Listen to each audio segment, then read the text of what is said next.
Hour అమ్మా cooking ఛానల్కి స్వాగతం. ఈరోజు మనం అల్లం పచ్చడి ఎలా తయారు చేయాలో చూద్దాం.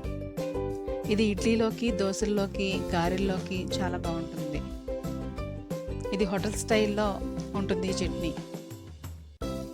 అందరూ చూసి ట్రై చేయండి. ముందుగా మనము ఒక 2-3 స్పూన్స్ ఆయిల్ తీసుకుని ఆయిల్ వేడైన తర్వాత 1 స్పూన్ ఆవాలు వేసేయండి.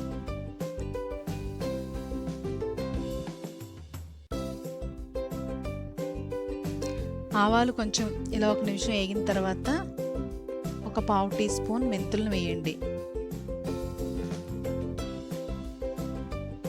మరి ఎక్కువ వేసుకుంటే చేదుగా ఉంటాయి. ఒక 1/2 టీ స్పూన్ స్మెల్కి మాత్రం కొంచెం 1/2 టీ స్పూన్ వేయండి. 1 స్పూన్ మినపప్పును కూడా వేయండి.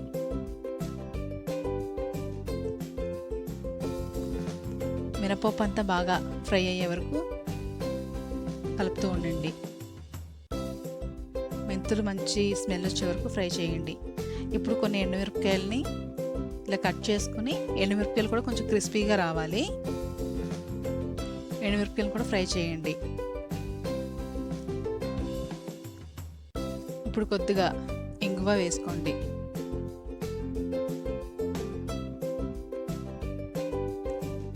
మనకి ఎండుమిరపకాయలు బాగా వేగాలి. మిక్సీ పడితే ఎండుమిరపకాయలు నలగడం కోసం కొంచెం బాగా ఫ్రై చేయండి ఎండుమిరపకాయలని.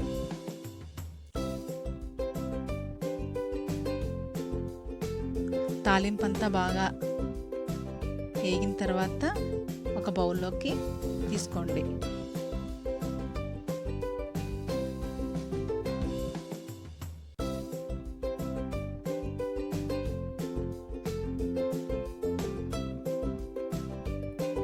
మనము ఈ అల్లం పచ్చడికి ఒక ఉల్లిపాయ, పెద్ద సైజు ఉల్లిపాయని తీసుకుంటున్నాము.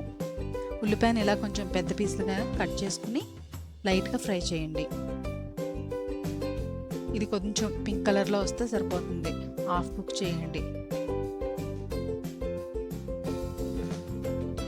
ఇలా వీడియోలో చూపించిన విధంగా వచ్చిన తర్వాత ఆనియన్స్ని తీసేయండి.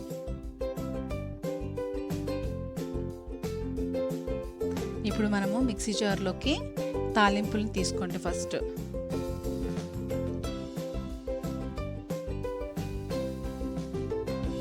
మనం దీనికి 2 ఇంచెస్ అల్లం ముక్కలను తీసుకొని ఇలా 1 స్పూన్ ఫుల్గా 1 స్పూన్ అయినాయి ముక్కలు. ఈ అల్లం ముక్కలను వేసుకుని తాలింపుతో పాటు మిక్సీ చేయండి. ఇప్పుడు ఆనియన్స్ని మనం ఫ్రై చేసుకున్న ఆనియన్స్ని వేసి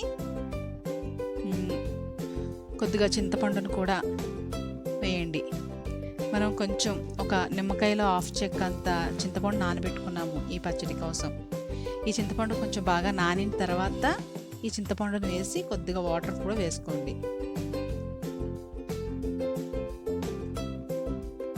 ఇప్పుడు మనము దీనికి సరిపడగా ఒక 2 స్పూన్స్ బెల్లాన్ని వేసుకోండి. మీకు కొంచెం స్వీట్గా కావాలనుకుంటే ఇంకొంచెం బెల్లం వేసుకోవచ్చు, లేదనుకుంటే ఒక 2 స్పూన్స్ బెల్లం వేసుకోండి. ఇప్పుడు ఒక హాఫ్ టీ స్పూన్ సాల్ట్ వేసుకోండి. అల్లం ఫ్లేవర్ మిక్సీ చేసిన తర్వాత ఇలా ఈ విధంగా పేస్ట్ కింద అవుతుంది. అల్లం ఫ్లేవర్ కావాలి, అల్లం ఘాటు కావాలనుకునే వాళ్ళు ఇంకొంచెం అల్లం ఎక్కువ కూడా వేసుకోవచ్చు. అల్లం కొంచెం బెల్లం అన్నీ మీ టేస్ట్కి తగ్గట్టుగా వేసుకోండి. ఇప్పుడు మనము ఆ పచ్చడికి తాలింపు పెడదాము. మనం ఇక్కడ కొద్దిగా ఒక హాఫ్ టీ స్పూన్ శనగపప్పును వేసుకున్నాము. మనం తాలింపులు పచ్చడిలోకి మనం ఆవాలు అన్నీ వేసాం కాబట్టి ఇందులో ఆవాలు వేయక్కర్లేదు. ఓన్లీ శనగపప్పు వేసుకుని కరివేపాకు వేసుకుని ఫ్రై చేసి ఆ పోపును పచ్చడిలో కలిపేయండి. అల్లం పచ్చడి రెడీ అయ్యింది. చాలా టేస్టీగా ఉంటుంది. అందరూ ట్రై చేయండి. ఇడ్లీలోకి, దోశల్లోకి, గారెల్లోకి అన్నిటిలోకి బాగుంటుంది. ఇది హోటల్ స్టైల్లో ఉంటుంది.